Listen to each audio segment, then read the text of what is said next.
Shelby Morrison. Welcome, everyone.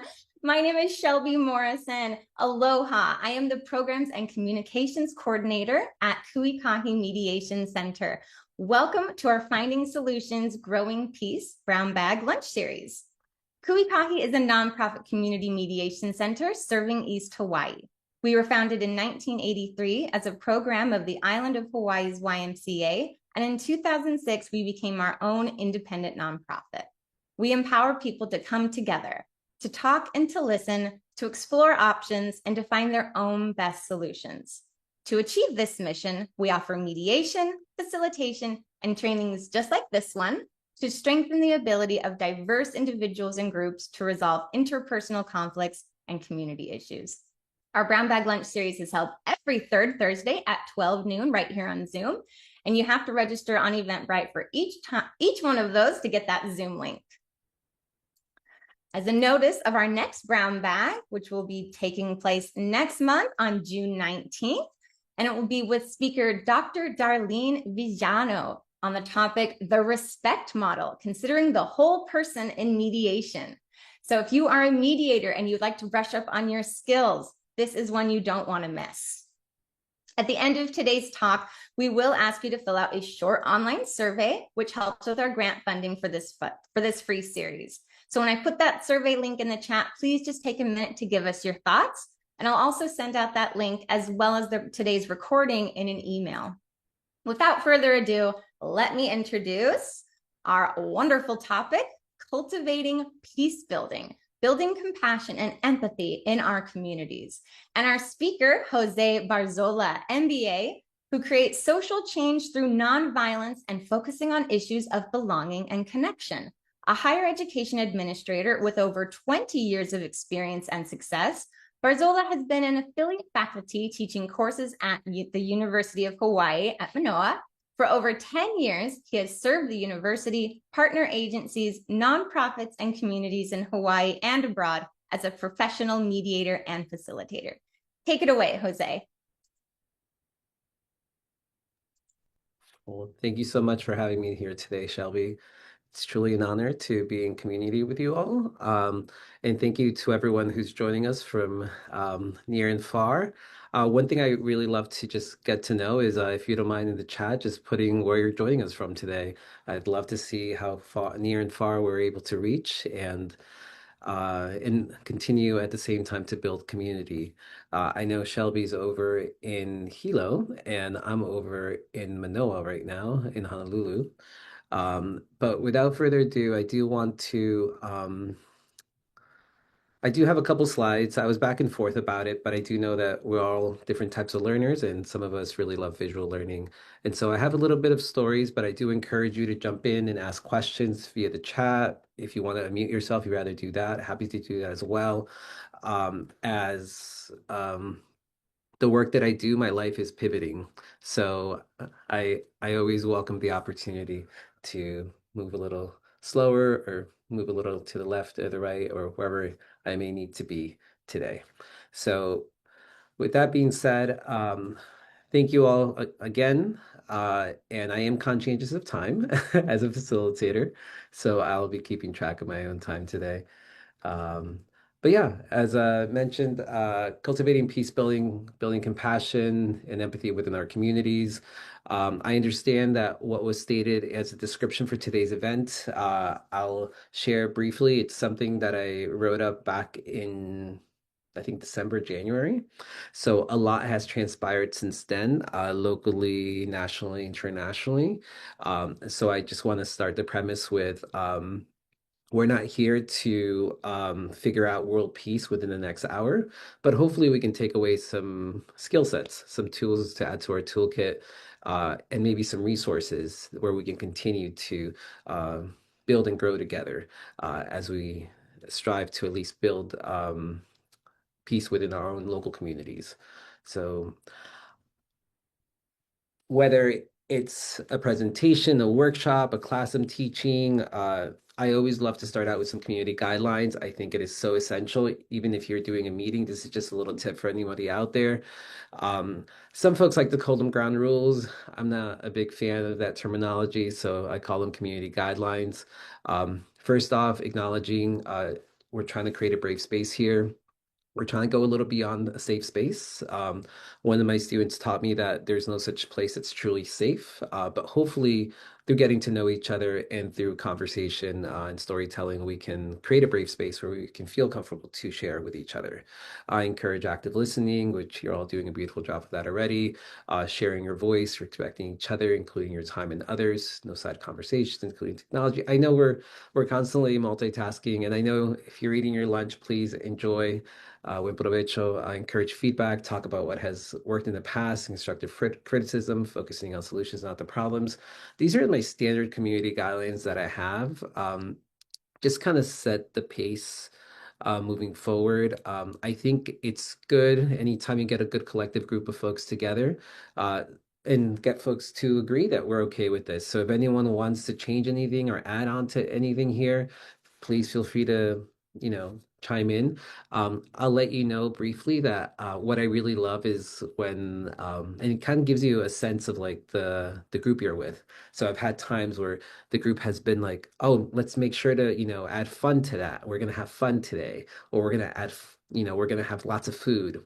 So it gives you a context for, okay, this is gonna be a fun session, as opposed to, maybe something completely the other. So every step that you take is an opportunity to kind of assess the group that you're with and see what would be best. Um, so another thing that I normally don't add to here, but I always tell folks afterward is you always have the opportunity to pass. Don't feel as though any kind of question or centering activity means that is you're required to participate. You always have the opportunity to pass, although it's not listed on here. I have a couple centering activities this morning just because I sometimes folks like to call them icebreakers. Also, once more, terminology is important. Folks aren't really big fans of icebreakers, but centering activities. So I like to call it that. And so I always start with sharing the story of your name, what you do, and what brings you joy. Um, I'll share briefly for me the story of my name, and it's not so much the history of my name, but more the evolution of my name. My given name was and is José Luis Barzola Colmenares, and it's one that was given to me at a very, when I was born. But being an immigrant at a young age, and as many folks might be able to connect to this in some capacity, um, you had to adapt, you had to assimilate, acculturate. And so I chop my name up. My first name, Jose Luis, got chopped up into first and a middle name, and then I let go of my mom's maiden name. And so, with that being said, and it's one of those things that over time, possibly maybe in the past 15 years or so, I started, acknowledging the middle initial. I then, maybe 10 years ago, started adding the initial to the E to give homage to it. And then maybe possibly in the past year, I would say I started pronouncing it to folks. I'm here in front of you as Jose Barzola. So it's very nice to meet you all. What do? I love building collaborative communities, getting folks together, trying to find those bridges where we may not see it, trying to constantly always ask myself, is this a routine or is this something better that we can do here? And I'll go into that a little further in some of these activities. And what brings me joy, I would say our youth, or just youth in general, are just inspiring. And especially when, I'm like, I was not doing what you're doing at that age, and you're going to be okay. So it gives me calm and resilience to know that they're they're way ahead of where I was when I was their age. So, um, if anyone in the audience would love to share, you're welcome to. Or if you want to just continue enjoying your lunch, I'll continue on. But if anything, feel free to definitely bring this to your groups. I imagine when I use the centering activity, what I've learned is a lot of folks, even with like your best friends, your loved ones, like family gatherings, like have you ever had an opportunity to have a conversation around this? Most folks have not had the opportunity to do so. Another one that I really love to showcase a little bit lately is Nyanya, Let's Go Home. It was a project that I developed in collaboration between the United States Institute of Peace and Fulbright University in Vietnam about almost 3 years ago now. Uh, it was around the concept of home. So, home comes at the end of a conversation, a long day, a migration, or a journey. It is spoken between parents and children, lovers, relatives, neighbors, and friends. It is both a question and a statement, a wish, a hope. It shines a light on the places we call home and asks us to go there together. I share this with you because I think this might be another wonderful, centering activity you can do with you know, group of coworkers, group of friends, complete strangers. And some of the questions that come along with that is, what is home to you? For myself, home is not a place where I grew up because I have moved around a lot. To me, home is where my loved ones are. So it's not just here in Hawaii, uh, it's also on the East Coast. It's also in Peru. Even when I say Hawaii, I don't mean just here in Honolulu. I've had wonderful, interactions and community building right in Kona and in Maui. And so I consider those part of my concepts of home, being able to build community or reminds me of home, or reminds you of home. Something else to kind of consider, is there possibly a certain smell or taste? This is where we get into like maybe foods or like, that morning dew or that cup of coffee or tea that folks love to have. How has home shaped your lived experience? How has home shaped your perspective on life? One of the things I always share is conflict tends to happen because one, people aren't talking to each other, actual like tone of voice, and also we're not making space for different lived experiences. Sometimes we get so centered in this is our lived experience and this is, oh, why are people not seeing it this way? So just taking the time to pause, step back, and acknowledge what is the lived experience that folks may have had. You could have twins who grew up in the same room and they are seeing life very differently. They could have a very different concept of home. So I just kind of share that with you today. So pathways to peace building is what we'll get into over the next few slides. Trying to definitely find inclusive pathways to peace building. What areas have we not explored yet? How do we build bridges for the gaps? I've talked about some of these already, but we'll delve a little further into them. Building healthy, positive relationships, which is something I really love to talk about. Focusing on everyday conversations, the art of storytelling, or talk story, as we say here in Hawaii. Uh, so inclusive pathways to peace building. So you're like, what is this peace building thing? And everyone has a different, I think that's the beauty of it. Peace can mean different things to everyone, and peace building or peacemaking, peacekeeping, the terminology you chose to go with, that's up to you to decide. I go with peace building just because, based on its own definition, it is more grassroots in being embedded within a community and understanding that, hey, I'm gonna work with this community, but when I step back and leave, they can kind of do their own thing. I'm not here keeping or making peace, which many times, unfortunately, with history, if you look at political warfare as happened historically. Many times there's language around like, we're going to send the troops to keep the peace, to make peace. And then when they leave, uh, peace does not last. And so that's kind of, but also inclusive pathways is really looking at, it's not just about DI, it's going beyond that. And it's not just about you know, who are the overall underrepresented communities out there? Not just people of color, there's people who have accessibility issues, and the list goes on and on. And so this is just a brief image to just thinking about, what inclusive pathways do we not have set up?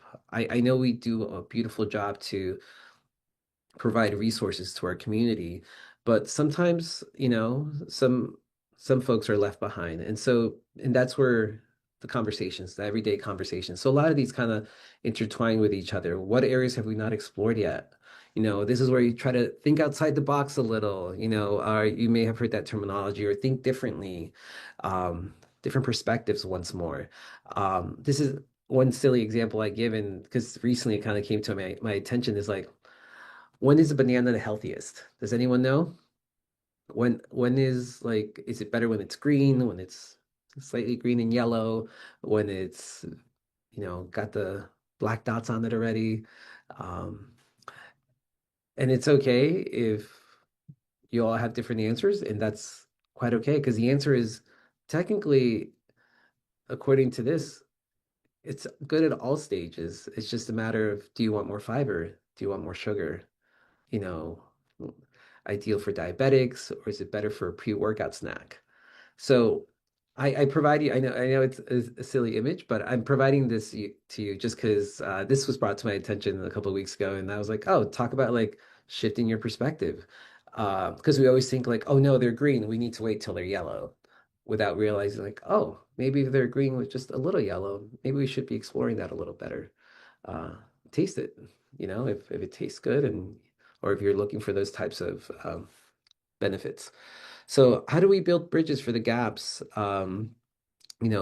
So one example is bridging the communication gap. It's important for language proficiency, cultural sensitivity. Do you have a translator, interpreter, using technology as a facilitator, understanding the limitations of technology as well, and the importance of context, in practicing empathy and active listening. Uh, it can go really far. Words matter. The key words that we utilize are very important, especially I'll say for myself as English as a second language. I try to be very conscientious of the words that I'm using on an everyday basis. Building healthy, positive relationships. I think this is something that when people ask me, like, what does peace building mean to me? I always talk about building healthy, positive relationships. Because to me, it's about, what do you need for that? Compassion, trust, respect, fun. There's intimacy, there's care, there's forgiveness, honesty, and so much more that's not listed here. But it has to start somewhere. Because, if you think about when you're going through a really hard time and you're like, oh, I hope everyone has someone that they can call, text, message, that will pick up, or at least within a few seconds of you reaching out to them will be like, oh, everything okay? Or I'll let me call you back or reach out to you in a few minutes. And you think about the shared experiences. What are the shared experiences that you've had to lead you to this beautiful relationship that you have with this other person? Um, it's most likely that maybe you went to the movies and then you had a conversation about it afterward. You went to an athletic event, or you were in classes together. Uh, what I'm getting at is acknowledging the shared experiences, not only that you had, but then that you had a debrief about afterward.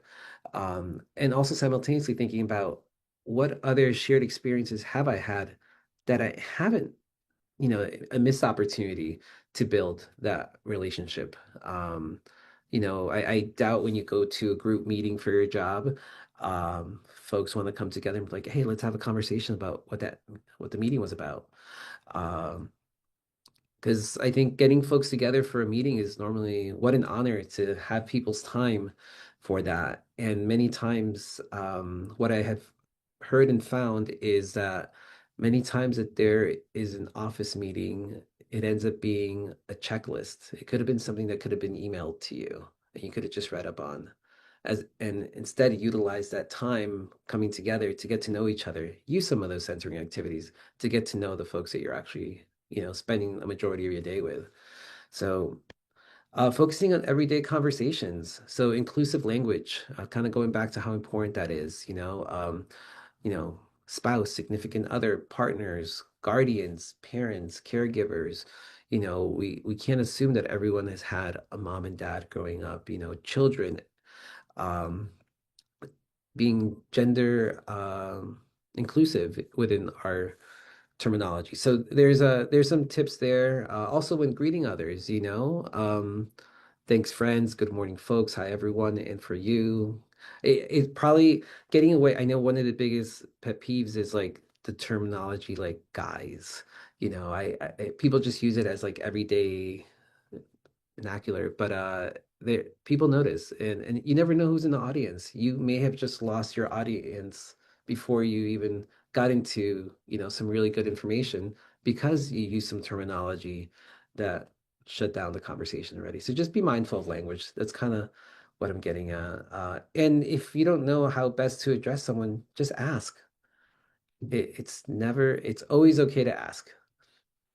Um, I love having this slide here just because I found over time, many of us don't know our conflict styles. It's not something that, we talk about in class, K through 12 or at university, unless you took a class in peace and conflict.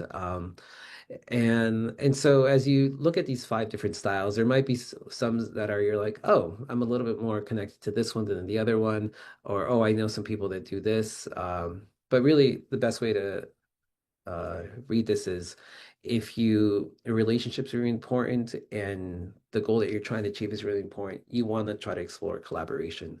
It is easier said than done. And sometimes, and it's okay if you don't explore collaboration all the time, because sometimes maybe the space, it's not a brave space to do that. It's not a safe space to do that. uh so yeah, so just assessing situations would be best, but I just wanted to let folks know conflict styles. Another perspective, going back to that conversation that we had about earlier, but most problems would not exist if we understood the difference between an argument and discussion. So are we actually trying to find out who's right, the I, the ego, or are we trying to figure out what's actually right for the community as a whole?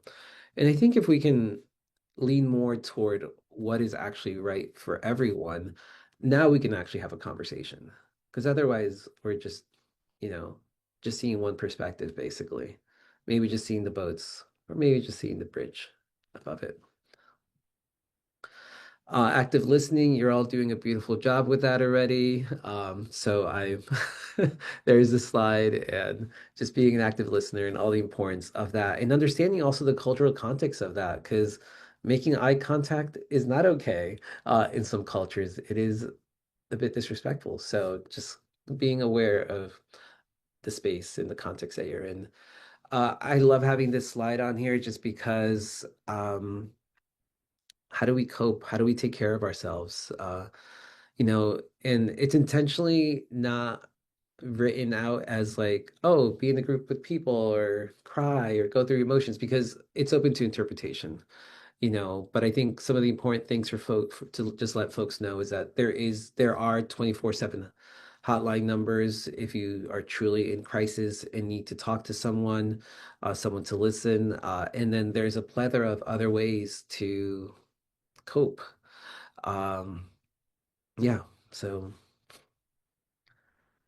I'm just gonna go through a couple of things. I kind of came up with this terminology of peace building initiatives, which are just programs that I've been involved in here through my job at the university. I developed some of them, and some are just through my collaborators out in the community. As it says, collaborative ways of developing healthy, positive relationships through dialogue, cross-cultural understanding, and exploring ways to shift our own perspective to build compassion and empathy within our communities. And with that, some things that we've done over the past 2 years, something called cross-cultural conversations, where there's a class at AK University in Hiroshima. There's 30 students from different parts of Japan and different parts of the world as well who join in. And then we have a plethora of speakers, and then we invite students and community here from Hawaii and beyond to join in as well. So to just learn about different perspectives on peace, which I think is ever so important to create that awareness about. And it's also an opportunity to, once more, going back to the perspectives. And we have a conversation about human rights. Um, we may understand maybe what the United States perspective is on human rights, and maybe some folks might have learned what the Japanese perspective might be. But then when we have a student from Senegal or Malaysia, are showcasing their perspective, which is going to be completely different. And so understanding the context of that. Community dialogues is another one that we've done for the past 2 years. It's very similar to like Polina circles or restorative justice circles. It's really an opportunity to get people to come together to have conversation. And the greatest feedback we've gotten from this programming is that just people thankful for the opportunity to come together to talk to each other. Because especially within a university landscape, you go to class, you kind of get talked to, or if you work in groups, it's around a certain topic. And if you're in a club meeting, similar, also there's always an agenda. But in this case, yes, we have different titles and there's different themes, but we just have a lot of open-ended questions, and it's just an opportunity to kind of share from there. And so like the centering activity around the concept of home, that was one that we've done in the past. And then there's plethora of more. So yeah, so just kind of sharing for folks to, if you want to bring it to your own communities, I think there's a lot of wonderful opportunities to get to know each other better. Uh, been very thankful to be supporting the annual peer mediation conference, which is just being able to, connect with youth, many times high school students, sometimes middle school students who are learning peer mediation skills at such a young age to be able to assist their peers on the conflicts that may arise. And then there's the coordinators that assist. This is on Oahu. I do know that on the other islands, there's also ample and active uh, assistance and training and development of peer mediation programs. So it is just kind of like a personal project, and it's just amazing some of the work that's being done there. Um, there's a YouTube channel, there's a podcast, just the art of conversation, and it just keeps growing and growing. So I believe everyone here will be getting a copy of the slides, so you can go through these a little later. And then I do have an exhibit opening up at the Hamilton Library Bridge Gallery and Shadows of the Future, the Impact of Nuclear Weapons on Children. So if you happen to be um, in Honolulu between August 1st to October 31st, you can come check that out. It is the 80th anniversary of the atomic bombing on Hiroshima and Nagasaki. So it's a three-part exhibit, partially the Sadako and the Thousand Crane Project. So that's an exhibit that was donated by the Hiroshima Peace Memorial Museum. There will be a couple images donated by the Nagasaki Museum, and then also something called the Marshallese Art Project, which are poetry and artwork by um, everywhere from third graders to undergrads, students in the Marshall Islands, and it depicts their emotions and feelings as a result of the testing that was done in the Marshall Islands. And so some additional tips out there. There is the Matsunaga Institute for Peace here at the University of Hawaii, which has a grad certificate in conflict resolution, which can be done in person and online. I know it says apply by March 31st, but I believe they're still accepting applications for the fall. I do teach in the program, both graduate and undergrad courses. Yeah, so just kind of providing some of that. I do know that the neighboring mediation centers also do offer training in mediation. So I know Shelby and other folks can give you more information on that. Some of them are in person, some of them are online, or a combination of both. Um, just a shameless plug for some of my classes that I'm teaching this summer. So if anyone's interested, there's still space. So look forward to one thing I mentioned is the classes I teach are online asynchronous, which um, many moons ago, I heard about how online asynchronous is such an awkward way to build community. And so I kind of, once more, bridging the gap. I've really loved exploring ways to build community in an online asynchronous format. This is actually my 8th summer teaching these classes. And yeah, just having some really good conversations. I think maybe the topics, but I think also just structuring the class in a way that folks can come together and get to know each other a little better. And many times the feedback I get is actually they get to know their classmates better through these online asynchronous courses than they would have through an in-person class. Where many times in-person classes, many times we walk into a room, we've already made preconceived judgments just by however people may appear to us. And so in an online setting, it's once more, and I'm step back and, oh, what are people actually contributing to the conversation? And that kind of shapes your perception of folks. So yeah, it's a little different way to think about things. Uh, Local nonprofit called Seeds of Peace. They have a workshop series coming up this fall and I guess January of next year, three-part workshop series. I don't believe the registration's up yet. And yeah, it's just been a wonderful, humbling experience to work with them as a facilitator for quite some time now, 8, 9 years, I believe. And what I really love about the program or the workshop is being able to work with folks who have shared experience, shared intentions of wanting to build a better world for our youth, but also just the framework that's kind of listed here. We envision our harvest. What is the goal, that we'd love to develop without starting to think about like what are the barriers first? That's like the second step. And then what are the seeds, who do we need? Who do we need to collaborate with? And then lastly, also like sustainability. Like, how do we make sure, and this happens in so many organizations, you have folks that develop some amazing projects and then it turns out that they, get another job, they move on, whatever happens. And it's not as though the community no longer needs those resources. It's just it stops continuing because, the leadership's not there. So making sure that whatever projects we develop for our communities can live beyond us being physically there. I think that's a great sign of leadership in itself. So yeah, if you want to learn more about the process and meet some other wonderful folks, they're going to be on Oahu though, just letting folks know. Also, wonderful local nonprofit, the Conflict Resolution Alliance, which I've had the honor of being on the board of since 2018 and also past present. Just a wonderful opportunity to come together with other mediators, facilitators, as well as folks just interested in going into the field. We recently got a mentoring program off the ground. The organization has been around in an evolution of names since probably like the 80s.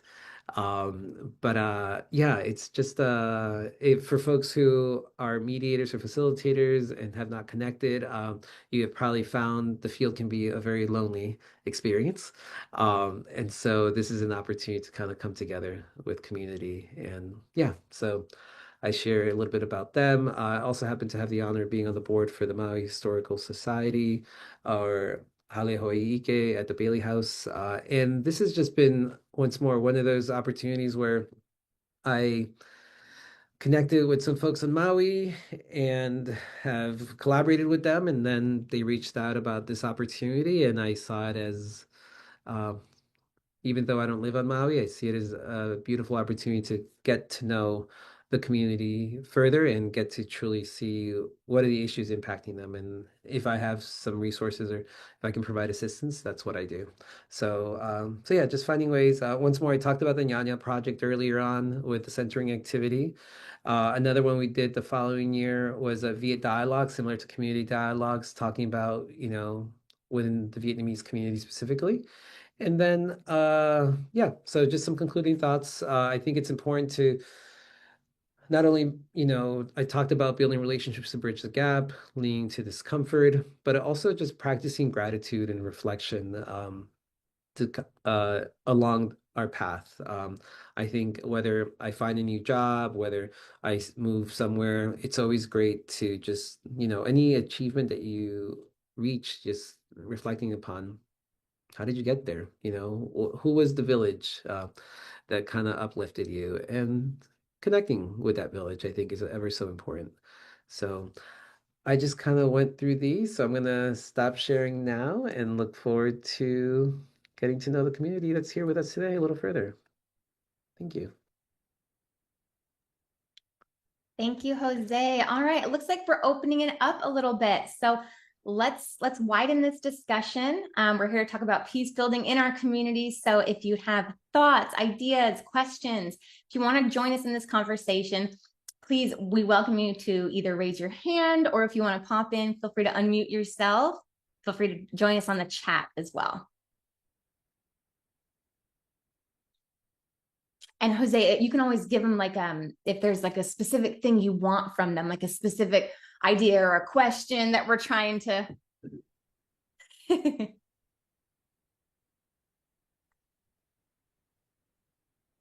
Well, I just want to thank you all definitely for the opportunity to be here in community with you all. I am happy to have all types of conversations. I would have, if anyone wants to share, about any, as it relates to any centering activity we've done before, but yeah, there's really great opportunities to just build community in your everyday conversations and folks that you meet on an everyday basis, whether it's you go to your local farmers market, get to know the folks that are there, where are they coming from? What's their story? I think not just talking about creating a brave space within large meetings, but your everyday space that you go to. I think about you know, with our youth, I'm a father of two, and it's actually been wonderful just talking about the farmers market because that was part of my experience this morning and thinking about the relationship that I built there and the fact that they're right down the street from where my kids go to school. And so if my kids ever pass by, it's not as though I do it for their benefit, but it's nice sometimes to hear like, oh, we got some free bananas from Uncle so and so. And so I think especially one thing I've learned in my time here in Hawaii is the island gets smaller.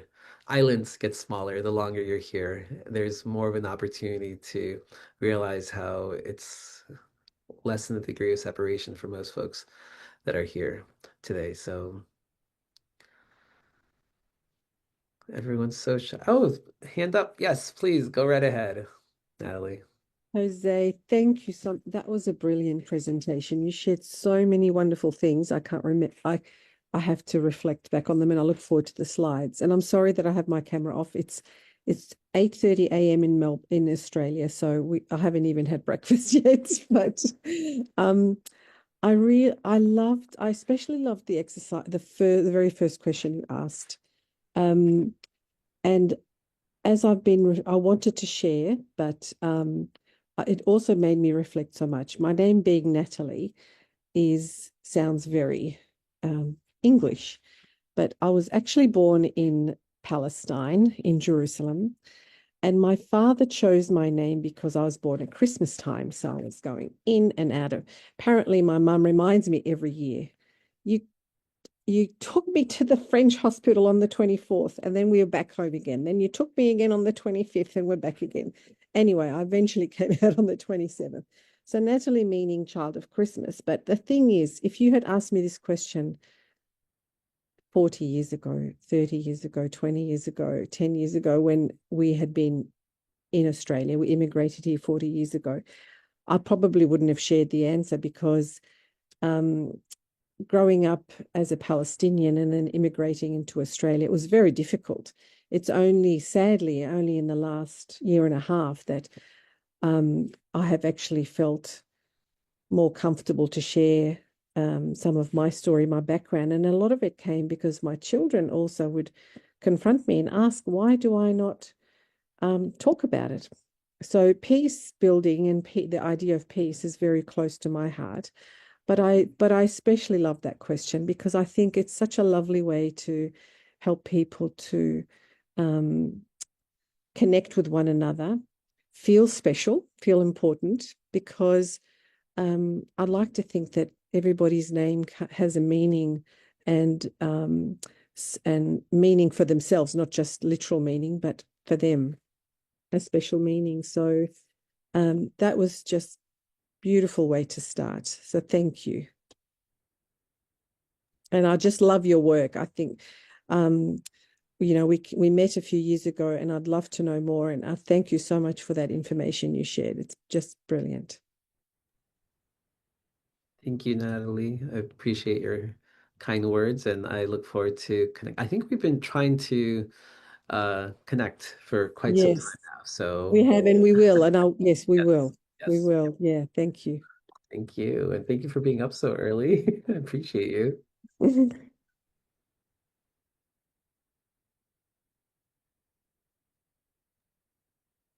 Any other questions for Jose? This is a big topic, we're all we're in the world we're all living in right now. And so connecting with our neighbors can be a little challenging because there's a lot of topics and a lot of passions and a lot of emotions. So if any of this came up for anyone, anything in particular that, a reason why you decided to attend this brown bag today, is there any specific questions that maybe Jose can shed some light on? Hi, I can say something. Hi, Kevin. Yes. I just would say that I run the neighborhood watch in my neighborhoods. We had some squatter troubles, and I was like dragged into doing that. Plus, I'm the president of our basically what's our Chamber of Commerce. It's the Pahoa Main Street Association, and there's a lot of we're a kind of a challenged area of Hawaii, the most challenged, economically and such. So, I just want to thank you for affirming things that, I try to do and, lead me to keep these concepts in mind because, especially with the neighborhood watch, my neighbors are, if something happens, everyone's like so quick to call the police, call the police. Well, I'm finding that, reasoning with people, connecting with them, everyone from, battling mothers and sons to, street people really is much more effective than calling the police. It's just not what we're used to. So keep it up. And I appreciate hearing this because sometimes I get kind of frustrated. Thanks. Thank you, Kevin, for all you do. I know it's not easy, and I know that's not one of those responsibilities where you're like, oh, where's my paycheck at the end of the week kind of thing. So it is a passion project, and so thank you. I know it probably goes not seen, but I hope acknowledged. Most definitely for the good work you're doing. It is. I mean, the neighbors are appreciative, the businesses are appreciative in town, and the biggest problem is that there's not more people who think to step up, and I think it's got a lot to do with our perceptions of resolution, whereas people don't really think about mediation; they think about force. So keep spouting what you're saying. Yeah, Say yeah, it no. farm way. Unstable times to say the least. But yeah, finding community has been very powerful during these times of instability, and just knowing that we're not alone. There's other folks also challenged this day. So thank you. I know we had a question in the audience about explaining more about online asynchronous. So I would say, so it's just a teaching style. So folks, it doesn't mean that synchronous means that folks would have to log in at a certain time to take a class. Asynchronous just means that it's on their own time. There are deadlines, but it's not as though on a daily basis you need to log on a certain time for the class. That's what I mean by that. And so yeah, so it's very different than an in-person course, and so most folks tend to be very averse to it. But I think there's a lot of power in open-ended questions, and I encourage folks to practice that more. Yes, the active listening, the reframing is important too. And these are all wonderful skill sets we all use as mediators and facilitators, but just bringing some of that into your everyday conversations is ever so important. Thank you. That was my question. We have another comment here. Or any other questions folks may have? Look forward to getting to know the community better.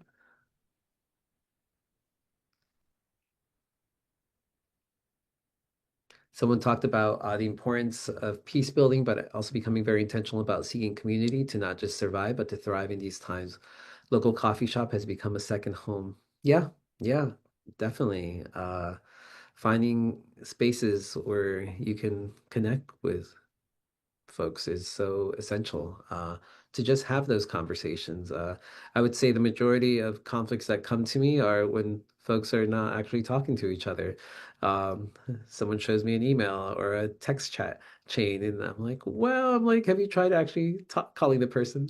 Because that might go a big way to figuring out what was the tone of the message that they actually sent over. So yeah, just finding that middle ground. Um,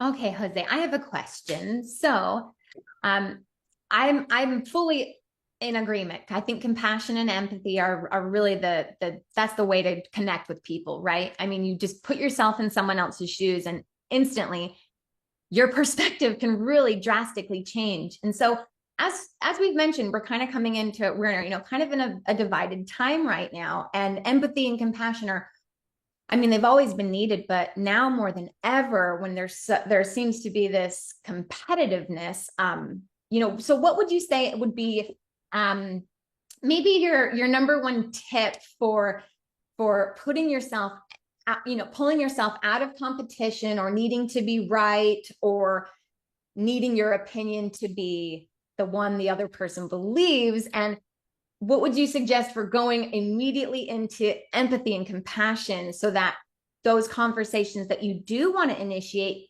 can have the legs to make it all the way through, but it has to start with that compassion. So how do you suggest we initiate that empathy and compassion right from the get-go when we might be a little Good question. I think if emotions are high already, maybe we want to just take a step back and kind of collect ourselves. I would say sometimes just providing the space for folks to be heard. Practice that active listening with folks. I have found, sadly, I've found folks that are much older than me who have never had the opportunity to be heard. The way our systems are set up many times, think about traditional education, K through 12. You go to a classroom, you're informed of information. Okay, I then adapt to the way that something has to be written or exam has to be taken. I then go off to college, possibly. Maybe some of that continues. There's a cycle. And then I get a job where then I'm told what I need to do.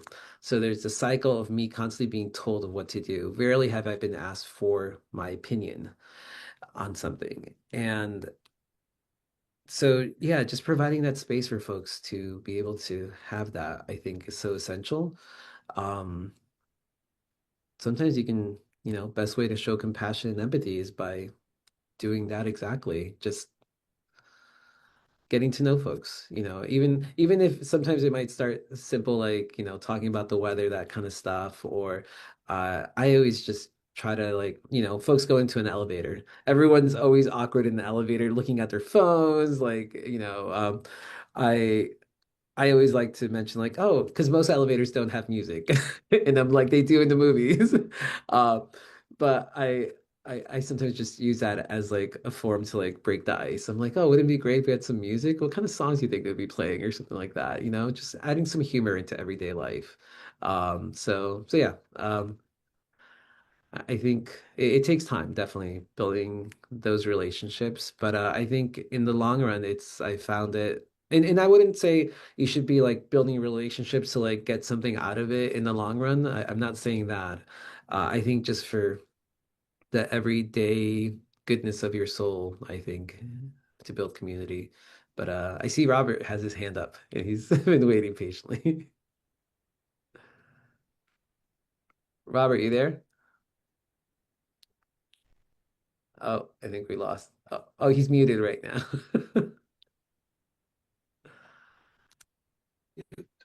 Okay, am I unmuted now finally? Yes. you're good. Welcome, Robert. Yeah, I'm doing this from my helping out a friend deep in the valley of Kalihi. We're doing some work. I took a break from from that. So I'm in my car using my phone, which I'm not used to using on a Zoom meeting. But well, to be a little more specific on addressing people who we disagree with, I find that it's like, oh, you must have a good reason to support such and such. Help me understand more. Tell me more, and actually be willing to listen to that, because they may have a different reason, but they may have a very good reason. I think X, Y, and Z is a better person to keep this nation safe or this city safe, or I like, I met him personally. So tell me more, when we try to change people's mind by pushing them, it's like pushing an anchor.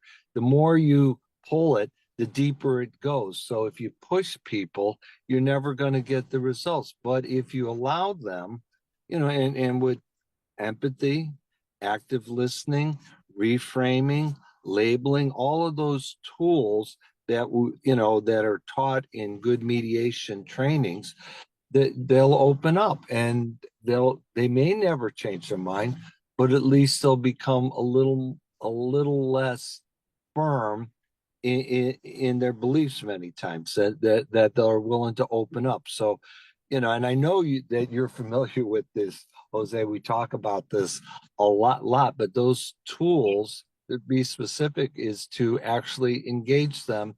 I want to know, now I avoid the question why, because when you ask people why, it's accusatory and it's thing, but help me understand, you know, your needs here. I want to understand your needs here and how that is, If you ask them why you thinking that, you really turn them off. So thank you for giving me the time to speak. No, thank you for bestowing us with some wonderful wisdom and knowledge. I appreciate it. And I think, so for folks who don't know, Robert's actually on the board also for the Conflict Resolution Alliance, longtime mediator as well, doing some wonderful things in the community. And it, I've been with the organization for, like I said, since 2018. And one of the things that keeps me there and what I love about it is every time we have a board meeting, it's 90 minutes, but it's the most impactful, effective 90 minutes I've ever had. And we still have, so because everybody there is a trained peace builder, mediator, facilitator. And so we're constantly like practicing the active listening, the reframing, and Robert's rules as well. Not necessarily Robert's actual rules, but Robert's rules of orders. And but also there's also time there to just have talk story, to get to know each other, check in on each other before and after. So I think as I shared earlier about, getting folks together is such an honor. And so respecting that honor by building those relationships through the shared collaboration, I think. And so that's one of the things I truly have appreciated about the organization. And I hope, yeah, I think these brown bag series do a similar thing, as it's been going on for quite some time, and folks keep coming back. And so it's great to see familiar faces and new faces as well, to be in community, even in an online setting, right? Like this is something that definitely would one of the positive things that came out of the global pandemic. So that's one of I didn't talk about this, but I try to stay optimistic, whatever challenges may come my way. Yes, I'm not going to say I don't go through the stages of grief and process emotions. I do, but I also in retrospect and reflection and practicing gratitude, I try to think about like, well, what's the positive side of things here? So, and so it gives me perspective and patience and hope as we move through these unstable, challenging times. Hey, Jose, am I still on mute? No, I can hear you. Okay. The last meeting we had, which was a couple days ago at the CRA, I'm going to give a plug for it. We don't only share each other's success and attaboys, we share people's disappointments that things didn't turn out the way. And one of our folks shared the disappointment in one of the issues of mediation is domestic violence.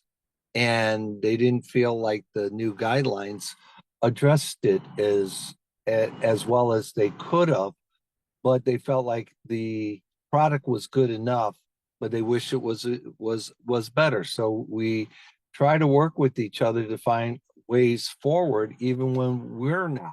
It's a great community. I would say it's a great community because we're willing to share. Like, yeah, one of the members, or more than one of the members, was disappointed that more wasn't said about such a critical, not a critical issue, but an important issue in the mediation. That how do you deal with that subject? Now, somebody said something beautiful, that, hey, mediation may not be the best forum, but the courts are even worse. So we do what we can with what we have. And I really enjoyed that session. I get a lot from. So I am encouraging anybody who's interested to really check out. And we invite people before they join to check out join the board, check out our board meetings before you want to be a board member. You can see if this is a community that you'd like. Thank you, Jose. Thank you, Robert.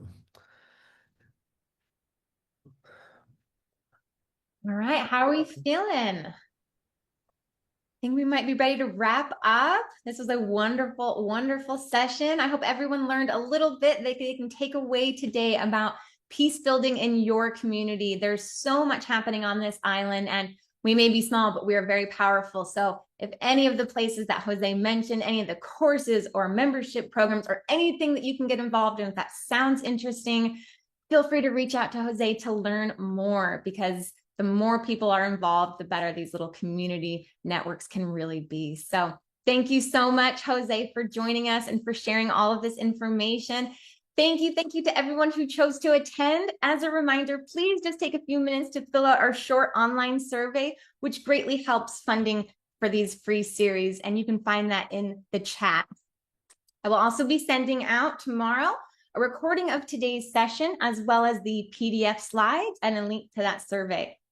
Thank you so much. Aloha, and we'll see you all next time. Thank you, Shelby. Take care, everyone.